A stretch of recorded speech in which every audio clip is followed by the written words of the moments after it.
This vintage style amp will bring your speakers back to life. Let's check it out.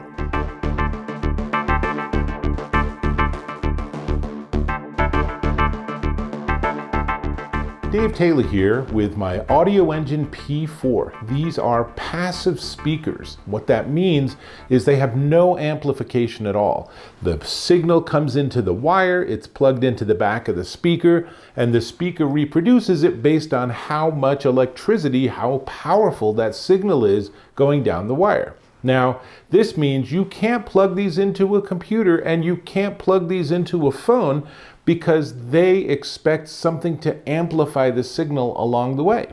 Now, old stereo hi-fi systems, all of those just were absolutely built around these, what they now call passive speakers. And they were glorious. And there are tons of beautiful passive speakers out there on the market. I kind of don't even like the word passive because it sounds like they're not very good, but some of them can be just glorious. Go to a high-end hi-fi shop and just audition them. These are really, really nice for little tiny speakers. They're nice, modest size, but they push out a lot of sound if you give them a lot of signal. Enter this. This is the Fosi Audio MC101 Bluetooth stereo amp. So it is an amplifier. It is intended to take whatever signal you give it and make it stronger so that it can drive these speakers or whatever passive speakers you plug in. Now, the first thing you notice is it has this beautiful VU meter, and I love that. That is so like 1950s hi-fi. That by itself sells this unit to me, but there's a lot more going on too. As you can see in this close-up, it has knobs for treble and bass, and they have a detente, as they say, that's at neutral. So you can easily get them back to zero, and then you can add or subtract bass or treble as desired. Then there is that beautiful VU meter in that lovely off yellow. And then there's that switch that goes from off to Bluetooth to wired input. And so it's really easy to have it be in the off position. And then if you want to go wired, because maybe you have a turntable or you have an old hi-fi system and you want to feed it into this, it's ready to go. But Bluetooth makes it even more flexible because you can feed it a signal from any smartphone or any computer easy enough. And then finally, the rightmost knob is actually volume, and that's one you're going to be playing with a lot. Now, while we're giving a tour, let's go on to the back, and you'll see that the back has line in, and that's what's known as an RCA jack for those of you that aren't old school with audio. And then it has speaker wire plugs for left and right audio. And then there's power, and then there's that little tiny Bluetooth antenna. And that's everything. Now, what's missing and what I wish it had is I wish it had a 3.5 millimeter input, but there are 3.5 millimeter to RCA adapters. So I think you could experiment with one of those if that's really an input style that you wanted. Since most mobile devices are moving away from 3.5 millimeter, that's not super helpful, but I still feel like one more input would make it a little bit better. Now, the important thing to talk about when we have passive speakers is wattage. And this is rated, according to the company, at 100 watts a channel. And so if you go and look at hi-fi systems, you'll see they talk about 100 watts, 200 watts, 350 watts. And obviously the bigger the number, the more volume, the more energy it can push at the speakers. And this gets pretty loud, more loud with wired inputs than with Bluetooth inputs. I think that's just a limitation of their Bluetooth circuitry.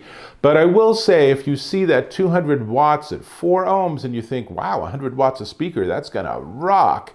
It doesn't get monster loud with Bluetooth. So again, have your expectations just sort of realistic there. Now, specs wise, total harmonic distortion of less than 0.035%, signal to noise ratio of greater than 100 decibels.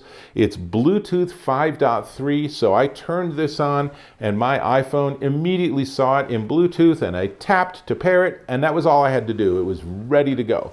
And the Bluetooth, they say, has up to 200 meters or 680 foot range.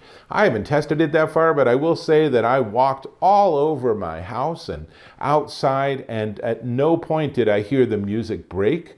So that also is something to do with your electrical environment. If you have electrically blocking walls because of whatever reason, then it's going to have a harder time. But if you have your music source sitting maybe right by you, and then this is all to do with all your speakers on the wall or something, this is going to work just fine. So auto reconnect, as all Bluetooth does.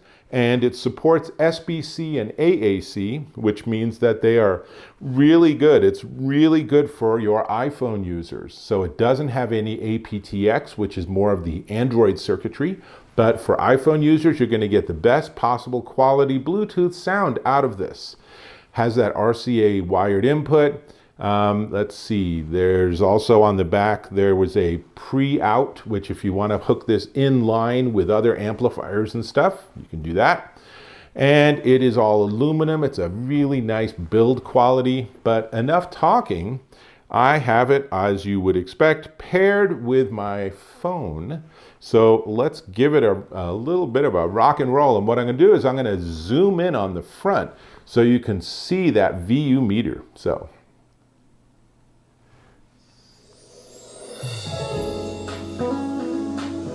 And you can hear it's a nice, crisp, detailed audio reproduction. I can turn the volume up. And I can adjust the bass and the treble. And there's plenty of music there, plenty to go around with these Audio Engine speakers. Let me turn it down. Now, one thing I will say is that as with typical VU meters, let me just pause this, is that the VU meter is more fun when the music is more loud. It really wants a lot of signal to analyze. So if you have it pretty low, then you might be a little disappointed that the VU meter just sort of goes like that. I think that's something they could adjust, but be that as it may, if you're buying this because you want to see your VU meter doing this as you're listening to your audio, then you're going to have it up pretty loud, or have, I guess, inefficient passive speakers. I feel like all passive speakers are going to generate the same volume given the same wattage, but I might be wrong there. Anyway, so that's really everything. I think this is a really fun device with just a couple of little glitches and issues. Number one, I don't think it gets 100 watts a channel, at least certainly not with Bluetooth. And number two, I really wish there was that 3.5 millimeter input, and I might even be tempted to put that on the front. But as I said, you can pick up an inexpensive adapter to get 3.5 millimeter to RCA, so you could plug it in as a line in and then see how that works. That might be a whole lot better for a typical computer setup, for example, if that's your audio source. So just about everything there. It is 4.6 inches by 6.4 inches by 1.6 inch. And we can't avoid talking about the brick that you need to have plugged in. But again, this is not intended to be a portable device. So this big chonky power supply is just something you're going to just put behind your stereo system or behind all your books in your bookcase. Wherever you're going to set this up, this is going to be hidden away, but it is rather substantial in size. So that's pretty much everything I got for you.